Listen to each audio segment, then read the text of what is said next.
Mga kaibigan, mga kababayan, isang magandang hapon po at magagabi na rin po sa bawat isa. Maligayang pagbabalik po sa ating YouTube channel. So, meron pa rin po tayong pinaka-latest weather update sa lagay po ng ating panahon. Patuloy pa rin po nating minomonitor. Ito nga pong si Bagyong Danas o Typhoon Danas. Naging isang typhoon na po siya, no? At medyo malakas na po ito. Ito si Danas po ay dating si Bagyong Bising. So ito po ay inaasahan po na muling papasok sa loob ng ating Philippine Area of Responsibility pagdating po ng araw na Lunes. Pero Lunes din po, no, ng kinahaponan ay lalabas ito ng ating Philippine Area of Responsibility. So tignan na muna at alamin natin yung kanyang pinaka-exact lokasyon at kasama yung lakas ng hangin nito nga pong si Bagyong Danas.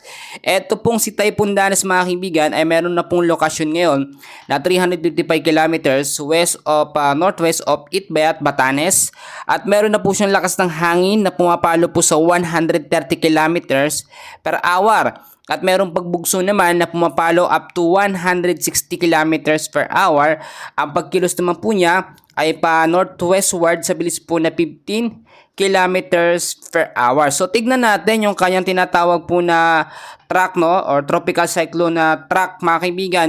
Makikita natin dito at kung titignan niyo po, mga kaibigan, inaasahan na ito'y papasok sa loob ng ating Philippine Area of Responsibility muli sa araw po ng Lunes yan. At madaling araw, pero araw din ng Lunes ng hapon or gabi, ito ilalabas ng ating Philippine Area of Responsibility. So inaasahan yon pagdating po ng umaga, ito ay nasa loob ng PAR at lalabas sa gabi, mga kaibigan.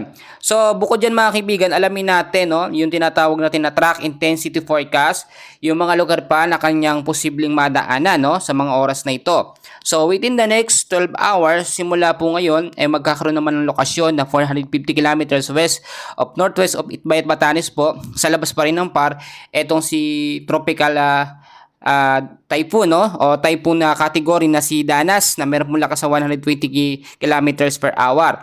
Within the next 24 hours, simula ngayon, ay magkakaroon siya ng lokasyon na 520 kilometers north of Itbayat, Batanes, over the coastal water po ng Taoyuan City, Taiwan, no? Pataiwan na po ang kanyang direction, mga kaibigan. Isang typhoon category pa rin na may lakas po na 130 kilometers per hour.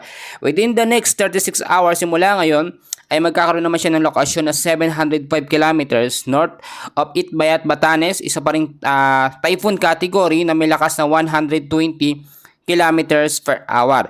Bukod dyan, mga kaibigan, pinag-iingat po, no, ang malaking parte ng ating bansa sa banta pa rin ng habagat, no. Kasama dyan, ito nga pong si Typhoon Danas na nakakaapekto silang bahagi ng ating bansa.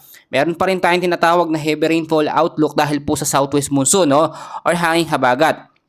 Inaasahan po, no, ngayong hapon hanggang sa gabi ay may posibleng banta po ng 50 to 100 mm na dami ng ulan sa Ilocos Norte, Ilocos Sur, La Union, Pangasinan, Zambales at Bataan. Hanggang bukas po yan, mga kaibigan, araw po ng Lunes. At pagdating naman po ng Tuesday, ng afternoon, July 8 naman ito, 50 to 100 mm sa dami ng ulan ang aasahan sa Ilocos Norte, Pangasinan, Zambales, kasama na ho dyan ang Bataan. Bukod dyan, mga kaibigan, lalamin din natin yung ibang mga lugar pa na apektado o maapektuhan nga po nitong habagat. Kasama na dyan, eto nga pong banta po ni Typhoon Danas. Inaasahan pa rin natin, no, sa area ng Batanes at Babuyan Islands ang maulap na kalangitan na may scattered rains and thunderstorm dahil po sa trap ni Typhoon Danas, at mag-ingat sa posibleng banta ng mga pagbabaha at landslide sa mga lugar ho na aking nabanggit.